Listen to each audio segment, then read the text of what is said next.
to get through. Well, good afternoon, everyone. Obviously, we're going to be concentrating on confirming circuit judges here in the Senate this week. That may carry over into early next week. Gina Haspel's hearing before the Intelligence Committee is tomorrow, and I've asked Chairman Richard Burr to come out and give us some thoughts about that. Chairman Burr. Thank you, Leader. Tomorrow, the Intelligence Committee will hold an open and a closed session on Gina Haspel's nomination. It is clear to most members, if not all members, that Gina Haspel is the most qualified individual that I've seen in the 24 years that I've served in Congress to head that agency. She brings a component of the operations of the CIA of over 30 years worth of experience. She has served in numerous capacities. She has received many recognitions and awards as a CIA officer. The one thing that she brings to the table, though, is she brings a tremendous trust by the employees of the CIA, and she brings a great leadership skill that is displayed today as the Deputy Director. Now, I know that some have requested that documents that deal with covert action be made public and declassified. That has never happened in the history of the CIA, and it's not going to happen with Gina Haspel's nomination. But we have declassified an unprecedented amount of information that is for members only. They will have an opportunity to review that, but we will process her on as timely a fashion as we can once we've completed the hearing tomorrow. We look forward to putting her in as a permanent director of the Central Intelligence Agency. Thanks, Richard. Let me just add, under Chairman Burr's leadership on the Intelligence Committee, I concur with what he said about Gina Haspel, but let me just add a note of caution. We've seen how in this toxic political environment that people can experience character assassination without the opportunity to even answer questions and defend themselves. And we hope that those who did that before will refrain and give Gina Haspel a fair opportunity.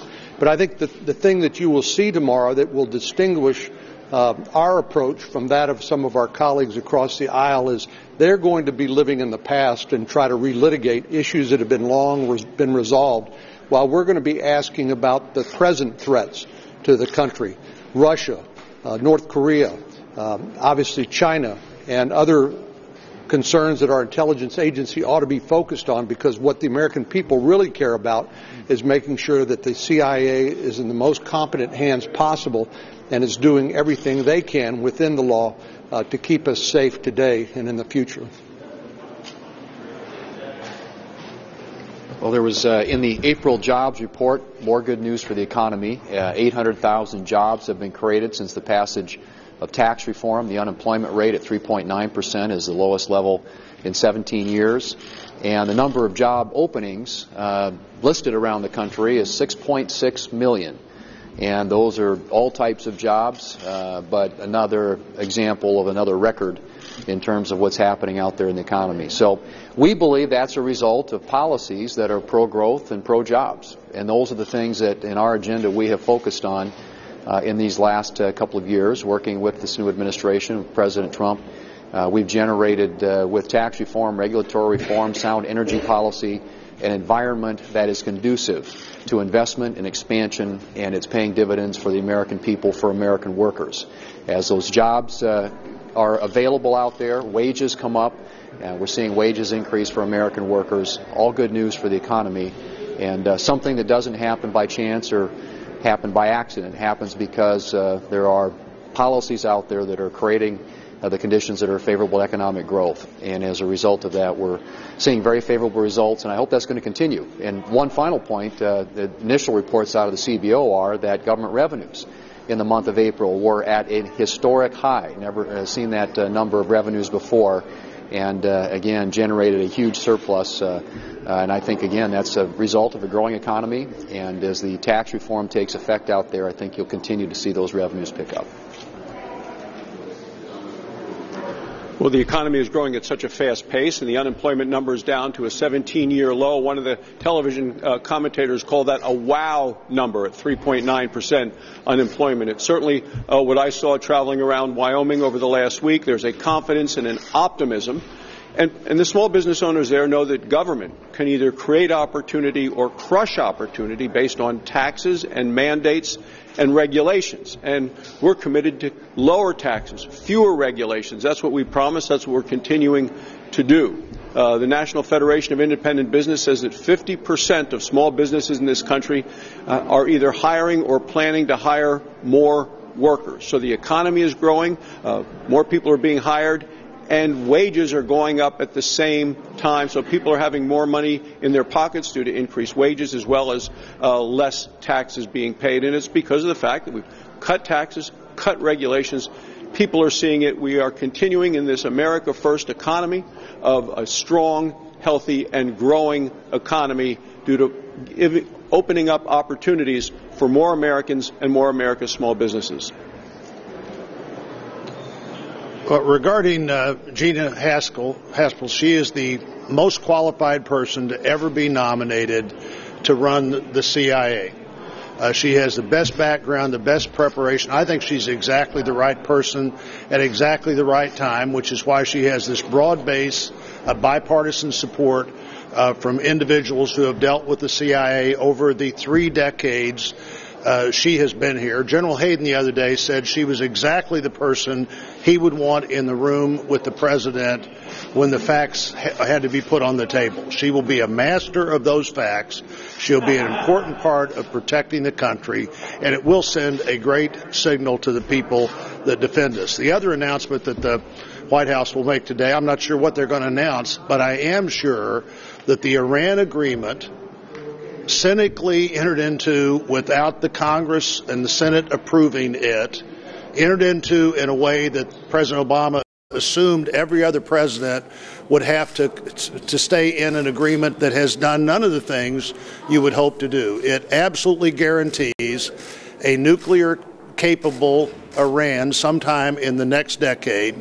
It did nothing about the ballistic missile delivery system, and their terrorist activity has gotten worse, not better, since this agreement was supposed to put them on a whole new track. I don't know what the president will decide today, but I do know this agreement has not worked. It was not entered into the right way, and it doesn't solve the problems. We don't need another North Korea to deal with a decade from now because we foolishly entered into an agreement that allowed that to happen. Senator Thune talked about the conditions for favorable economic growth, and that Senator Barrasso talked about the fact that Congress can make or break that economic growth. One of the things we know talking to businesses around the country is certainty, that they need certainty from Congress, certainty within the tax code to be able to make the investments that they know will grow their businesses and grow our economy.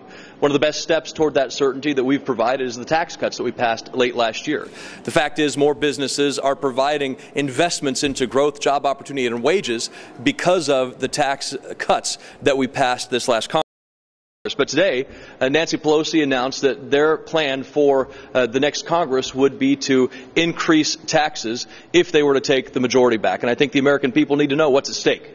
The chance to have a growing economy, more investments, or concerns about whether or not taxes would be increased on working families and businesses across the country. We know that a recipe for economic success is less Washington in their lives. A recipe for a disaster is more Washington taking more dollars out of the taxpayers' pockets. So that's what's at stake as we go forward in the next several months. If the United States is pulling out of the Iran deal here, isn't the United States the country that is somewhat isolated if they're the only one withdrawing, or is other countries remain, or is Iran should be the country that's isolated? Well, first of all, I think we need to wait and see what the president decides to do. But in terms of looking at the agreement, it obviously was flawed from the beginning. Almost none of the Republicans voted for it. It was a terrible deal, as Senator Blunt pointed out. It didn't deal with ballistic missiles. It didn't deal with their, shall I say, their extracurricular activities, creating problems all across the Middle East. we'll wait and see what the president announces. But my own view is it's a flawed deal, and we could do better. You didn't get an update from the vice president? The president's going to address the issue shortly. Yeah. Now that the president has addressed the issue, says he's withdrawing, and also says we'll be instituting the highest level of economic sanction. There are multiple ways that you could withdraw from this deal. I'm wondering, are you comfortable, given the briefings that you've had, with the direction the administration is taking and how they will be ramping up the sanctions and the timeline? Yeah, well, what he's going to be doing is laying out where we go from here, and it obviously would involve our European allies as well, and maybe additional steps that we may need to take, some of which may require legislation. But clearly there's a next step beyond this, and we'll look forward to seeing what he recommends, and to the extent that we need to be involved in implementing it, we will. Mr. Leader. Do you feel differently about this rescission package for the going back to omnibus, and do you expect it to come to the Senate floor? Yeah, my understanding of the rescission package is that it does not breach the bipartisan agreement we reached in the caps deal. If the House is able to pass a rescission package, we'll take a look at it. I believe that's what Chairman Shelby believes as well, so we'll take a look at it and see. Mr. Leader, last week Senator Schumer endorsed your hemp bill. Have you looked at his marijuana decriminalization bill and do you have any plans to endorse that? Yeah, I do not have any plans to endorse legalization of marijuana. It may be good to point out again, these are two entirely separate plants. I hope everybody now understands that. 4 years ago in the Farm Bill, when I put in there the ability to have pilot projects, there was a lot of confusion about what hemp is. It is a different plant. It has an illicit cousin, but which I choose not to embrace. But hemp is an incredibly diversified crop. It could end up in your food. It could end up in your medicine. It could end up in your dashboard of your car. And I think we're going to find that the vast majority of senators think it's time to move on and to allow farmers across America who are pretty excited about this possibility to grow the crop legally. Mr. Leader, are the ads that Don Blankenship is running at the conclusion of the West Virginia race racist? Are his ads racist? Well, we're going to find out what happens in West Virginia tonight, and I may have more to say about that tomorrow. Leader McConnell, if Don Blankenship wins that primary, will he with the NRSC support him in the general election? Well, we'll wait and see who wins in West Virginia and have more to say about it tomorrow. Thanks a lot.